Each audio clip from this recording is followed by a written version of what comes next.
بلوچستان میں مختلف حملوں میں آج 8 پاکستانی فوجی مارے گئے ہیں اور کئی زخمی ہیں۔ زخمیوں اور مرداروں کی لاشیں اٹھانے کے لیے پاکستانی فوج کے دستے ہچکچاہٹ کا مظاہرہ کر رہے ہیں۔ اس پر کریں گے بات۔ بلوچستان کے حالات سے ہر وقت باخبر رہنے کے لیے خبریں اور تجزیہ ڈاکٹر امجد ایوب مرزا پیش کرتے ہیں۔ پلیز چینل کو جوائن کیجیے۔ اس وقت جو مرے ہوئے پاکستانی فوجیوں کی لاشیں پڑی ہوئی ہیں، ان کو اٹھانے کے لیے کئی گھنٹے گزرنے کے بعد بھی پاکستانی فوج نہیں آئی ان کی لاشیں اٹھانے کے لیے۔ بلوچ لبریشن فرنٹ نے حملہ کیا ہے ناظرین، وہ تفصیلات میں آپ کے سامنے لے کر آ رہا ہوں۔ مشقے میں ایک کنسٹرکشن کمپنی اور فوج پر حملوں میں 8 فوجی اہلکار ہلاک کیے گئے۔ پنجگور میں ناکہ بندی لگائی گئی، کسٹم چیک پوسٹ پر حملہ کیا گیا، سرکاری اسلحہ اور گاڑیاں ضبط کر کے بلوچ لبریشن فرنٹ والے اپنے ساتھ لے گئے۔ یہ آج کا واقعہ ہے، یعنی 24 نومبر 2025 کا۔ بلوچستان لبریشن فرنٹ کے جنگجو 24 نومبر کی صبح مشقے کے علاقے پروار میں پیٹرول پمپ کے قریب تعمیراتی کمپنی کے کیمپ پر حملہ آور ہوئے، جو فوجی نقل و حرکت آسان بنانے کے لیے فوج کے زیر نگرانی سڑک تعمیر کر رہے تھے۔ کیمپ میں موجود 4 گاڑیوں اور تمام مشینری کو سرمچاروں نے نظر آتش کیا، جبکہ ایک گاڑی کو ضبط کر کے سرمچار اپنے ساتھ لے گئے۔ تعمیراتی کمپنی پر حملے کے بعد پاکستانی آرمی کی 6 گاڑیاں، 9 موٹر سائیکلوں اور پیدل دستوں پر مشتمل قافلے نے سرمچاروں کا تعاقب کیا۔ سرمچاروں نے گوریلا حکمت عملی کے تحت چرچری کے علاقے میں گھات لگا کر تعاقب کرنے والے پاکستانی فوجی دستوں پر جدید ہتھیاروں کے ساتھ منظم حملہ کیا، جس کے نتیجے میں آرمی اور ایف سی کے 8 اہلکار موقع پر ہلاک، جبکہ درجنوں اہلکار شدید زخمی ہو گئے۔ اس کے بعد پاکستانی فوج نے پسپائی اختیار کی، وہ بھاگ گئے اور کئی گھنٹے تک اپنے ساتھیوں کی لاشیں اٹھانے کے لیے نہیں آئے۔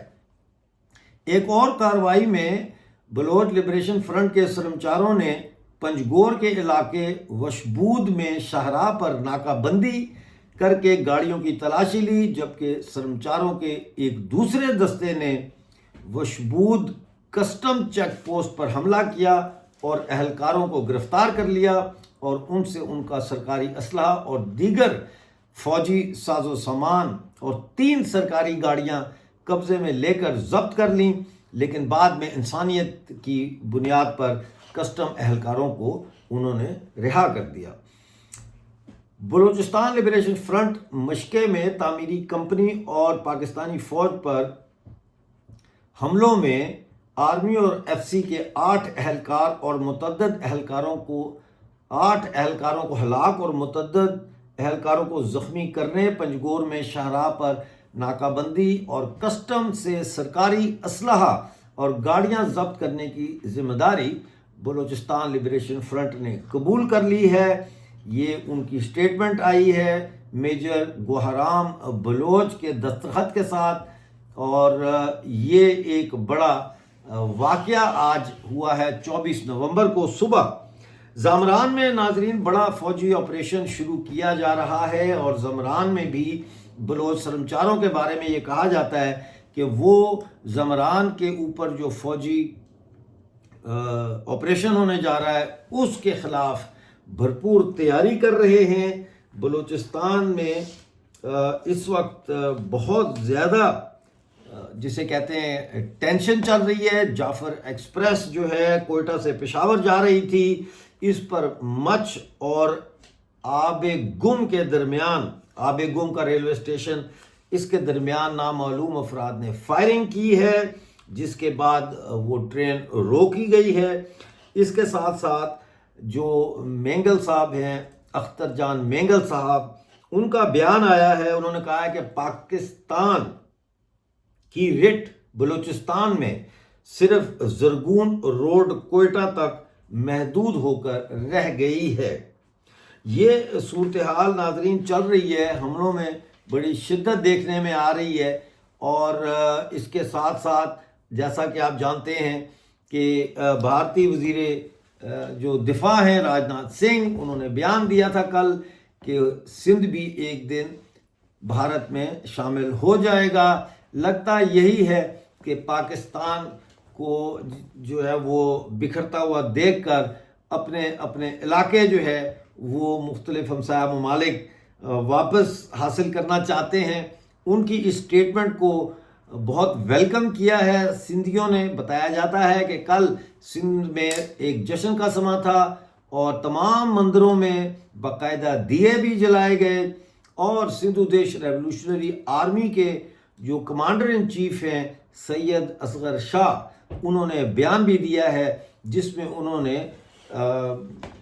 راجناتھ سنگھ کی اسٹیٹمنٹ کا خیر مقدم کرتے ہوئے یہ کہا ہے کہ بھارت ہمیں عالمی سطح پر سفارتی اور دوسری جو سپورٹ ہے وہ ہمیں جاری کرے۔ تو اب دیکھ رہے ہیں ہم کہ کس طرح سے پاکستان جو ہے وہ ایک بکھرتا ہوا پاکستان ہمیں دکھ رہا ہے۔